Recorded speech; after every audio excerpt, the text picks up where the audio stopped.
സങ്കീർത്തനം 19. ആകാശം ദൈവത്തിന്റെ മഹത്വത്തെ വർണ്ണിക്കുന്നു. ആകാശവിധാനം അവന്റെ കൈവേലയെ പ്രസിദ്ധമാക്കുന്നു.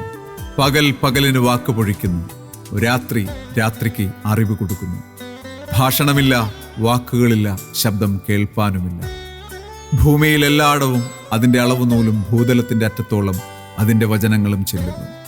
അവിടെ അവൻ സൂര്യന് ഒരു കൂടാരമടിച്ചിരിക്കുന്നു. അത് മണവറയിൽ നിന്ന് പുറപ്പെടുന്ന മണവാളന് തുല്യം. വീരനെപ്പോലെ തൻ്റെ ഓട്ടമോടുവാൻ സന്തോഷിക്കുന്നു. ആകാശത്തിന്റെ അറ്റത്തു നിന്ന് അതിൻ്റെ ഉദയവും അറുതി വരെ അതിൻ്റെ അയനവുമാകുന്നു.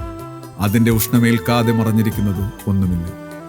യഹോവയുടെ ന്യായപ്രമാണം തികവുള്ളത്, അത് പ്രാണനെ തണുപ്പിക്കുന്നു. യഹോവയുടെ സാക്ഷ്യം വിശ്വാസ്യമാകുന്നു, അത് അല്പബുദ്ധിയെ ജ്ഞാനിയാക്കുന്നു. യഹോവയുടെ ആജ്ഞകൾ നേരുള്ളവ, അവ ഹൃദയത്തെ സന്തോഷിപ്പിക്കുന്നു.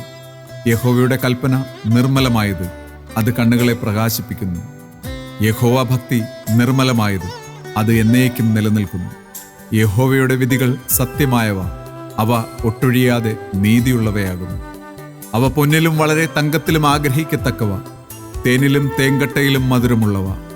അടിയനും അവയാൽ പ്രബോധനം ലഭിക്കുന്നു. അവയെ പ്രമാണിക്കുന്നതിനാൽ വളരെ പ്രതിഫലമുണ്ട്. തൻ്റെ തെറ്റുകളെ ഗ്രഹിക്കുന്നവനാർ? മറഞ്ഞിരിക്കുന്ന തെറ്റുകളെ പോക്കി എന്നെ മോചിക്കണമേ. സ്വമേധാ പാപങ്ങളെ അകറ്റി അടിയനെ കാക്കണമേ. അവ എൻ്റെ മേൽ വാഴരുതേ. എന്നാൽ ഞാൻ നിഷ്കളങ്കനും മഹാപാതരഹിതനുമായിരിക്കും. എൻ്റെ പാറയും എൻ്റെ വീണ്ടെടുപ്പുകാരനുമായ യഹോവേ, എൻ്റെ വായിലെ വാക്കുകളും എൻ്റെ ഹൃദയത്തിലെ ധ്യാനവും നിനക്ക് പ്രസാദകരമായിരിക്കുമാറാകട്ടെ.